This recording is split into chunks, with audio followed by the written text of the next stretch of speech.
let's see how this game is gonna go, man. What do you think we're going? Smash to start? Of course. Yeah. Or they ban it. Oh, no. I thought I saw the head nod and I was like, okay, yeah, they're just going straight Smashville. It might be striking. That's what it looks like. Yeah, I think they're definitely striking.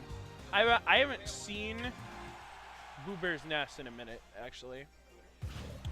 But yeah, BooBear's Ness actually has been taking a little bit of he's kind of been sitting down the Ness and playing a little bit more Mewtwo.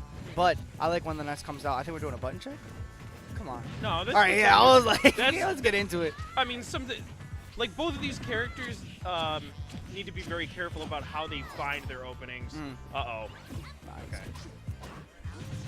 Yeah, both of these characters I feel like can do a lot of damage to each other, and it really just comes down to that first exchange of neutral. Of course, you know, Meta Knight only having so many tools in his neutral like dash attack and dash grab.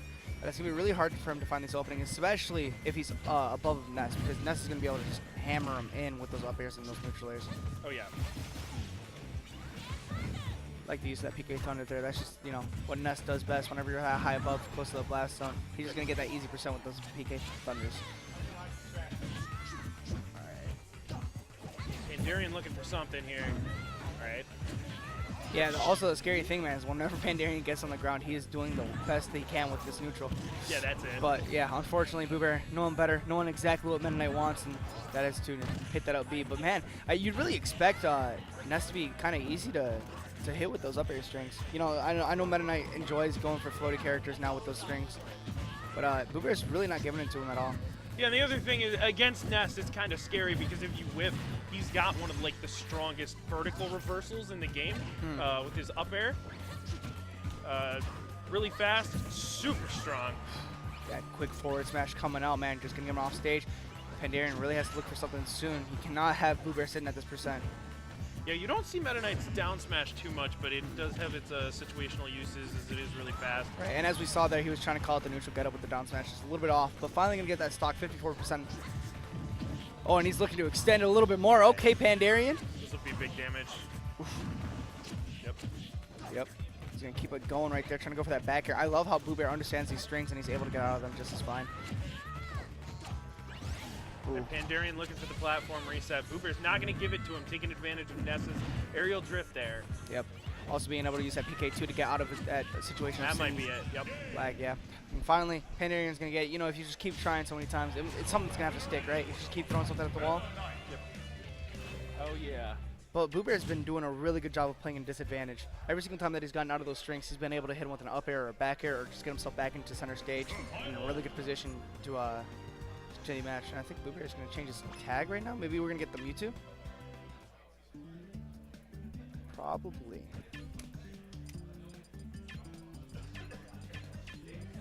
Oh, okay. Jumps with the L button, probably for like easy forwarders, quick forwarders. Maybe. I'm talking on my butt. I wonder if that's a separate control scheme that he uses for Mewtwo, Yeah, or maybe his very well controls were just wrong. I think his controls are just wrong. Yeah, his controls were wrong. That is kind of tragic. And now he will really try. He's like, all right, I did default controls, but I got to use my real controls real quick. All right, we're taking the battlefield for game 2. All right. Oh, BooBear starting off with a hefty string. Oh, I like this from BooBear. Oh, that PK fire could have done some awesome damage, but just a little bit misspaced. Pandarian's gonna find his way back on the ledge. These downs is giving him some trouble. Finally finds his answer to it. Good thing it only took him 2 exchanges.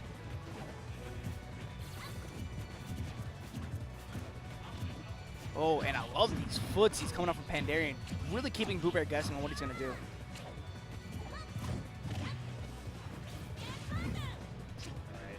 Good use of PK Thunder there. Kind of positioned where that was, you know, not really anything that could be avoided. Oh, here Pandarian goes once again. BooBear gonna be able to DI his way out and also just get away from that up B completely. Yep. We really haven't even seen, like, once Pandarian gets that first hit of the up B, I think like the second hit's just always hitting him. So you can best believe that if Pandarian gets that first hit, it's gonna be the stock. Oh yeah. Unless that one, literally what had just happened and he didn't die from it.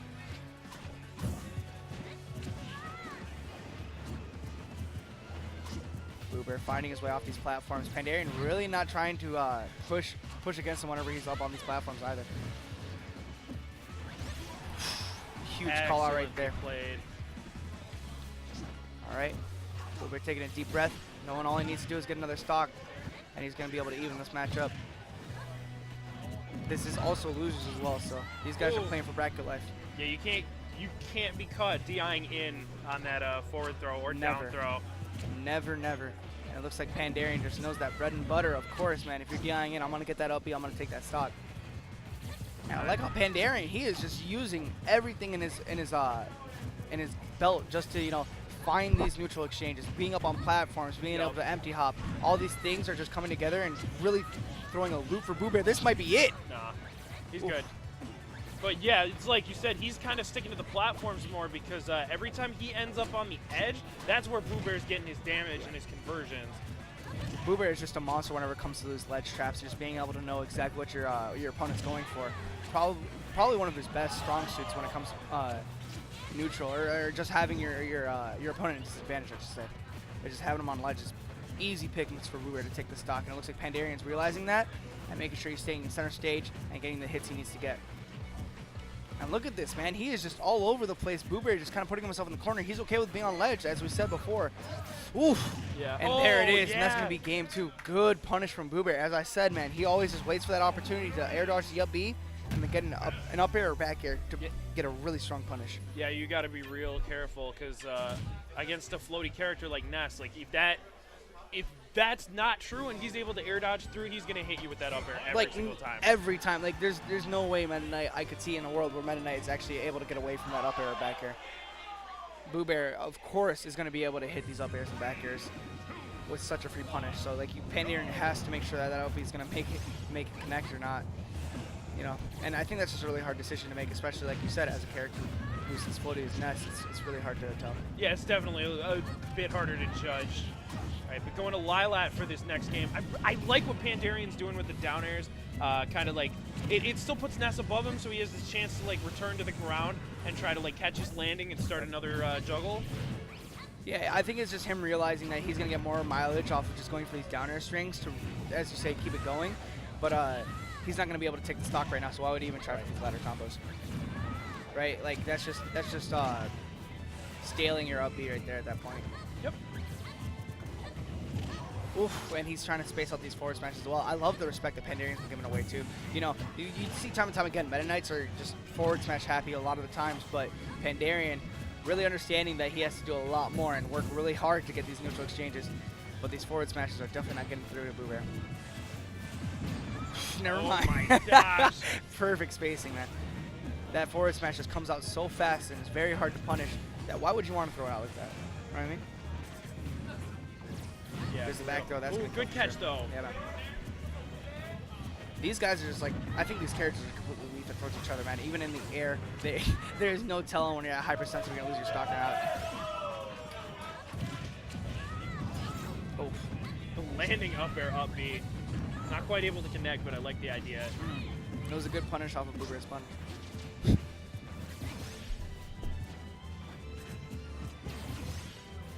I like that dash attack, a little bit of a disjoint to punish the forward smash.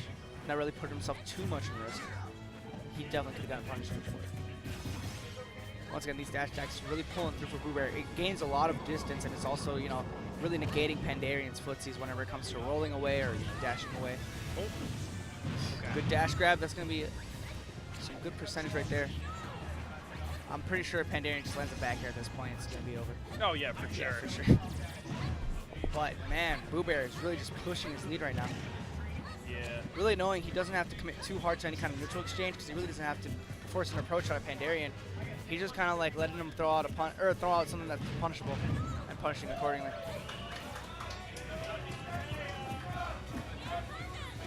Oof. Oh. God. There Yeah, it is. Yeah, that's it. GG's to BooBear. This is best of 5, I'm guessing, for top 32? Okay. So BooBear turning it around. Taking that second game. Yeah, for sure. That, you know, that second stock, or that, what am I saying? That first game. That first game, he did have the wrong controls, or so it appears. So, Yeah, or so it seems. I'm gonna say it wasn't. I'm gonna say he changed his controls on the spot and learned new controls. What a for this one genius. match. This guy's brain is so big. Okay, so now we are going to see Lucina. the Lucina pick from Pandarian. And I think this is actually a really good pick because Lucina just has that better distance and is able to, use these disjoints to really block out BooBear and force BooBear into a lot of places and options that he really doesn't want to choose. Like, for example, up being, BooBear's going to have the biggest brain to be able to make it back onto stage against a character like Lucina because it's so free to just be able to negate all of Ness's options to get back onto stage. Yeah, and with Lucina's like huge disjoints, it's definitely going to be like a lot harder to like drift like away and kind of like juke your opponent on landing when she can just cover so much space. Yeah, and it looks like Pandarian, he is making this transition from Meta Knight to Lucina very seamless as he's doing some awesome pressure and awesome percent onto BooBear's first stock. BooBear just trying to find something that'll stick and get this combo started, or the string, excuse me. Back throw right there, gonna get him off stage, but for how long, that's the real question. Chasing him down with the PK Thunder, but good patience from Pandarian right there. I also love throwing out the hitboxes to negate it, but that down smash, man, BooBear on ledge is wild. Yeah, he's catching those aggressive get-ups that Lucina's often opt for because Lucina has like such strong options out of double jump to ledge, like forward air and neutral air. Yeah, but for sure, Lucina, as we said, these disjoints are working so well in his favor, getting a lot of wins in neutral, but right now BooBear is just slowly running away with his lead. Yeah, it's getting a little bit more difficult for BooBear, or Pandarian now, excuse me. So, yeah. Oh, good catch. That was nice. Okay. Yep. You got him there for sure, dog. The standard follow-up would be like an aerial after the jab, so catching the air dodge and the drift was really good. Yep. Yeah, this crowd's completely freaking out over this match. This match is just so intense between BooBear and Pandarian that people are just losing. Right now, BooBear is just trying to find that one final hit to close out the stock. But Pandarian's been doing such a great job on these platforms that he's making it still really hard to find that opportunity. Even though it looks like he's been just kind of getting not washed, but like not finding any exchange in neutral, he's still making it pretty hard for BooBear to catch on to him. Yeah, but this is his last opportunity to make something happen. Yeah, this is really it. I mean, at this point, like up air, back throw, so many different things will take Pandarian's stock now. And then if you look at the that's other it. side, Yeah. Just one commitment. That's all BooBear needed, and he will be able to take out that stock. And here he goes. So BooBear will be advancing on to the next round of losers bracket. Pandarian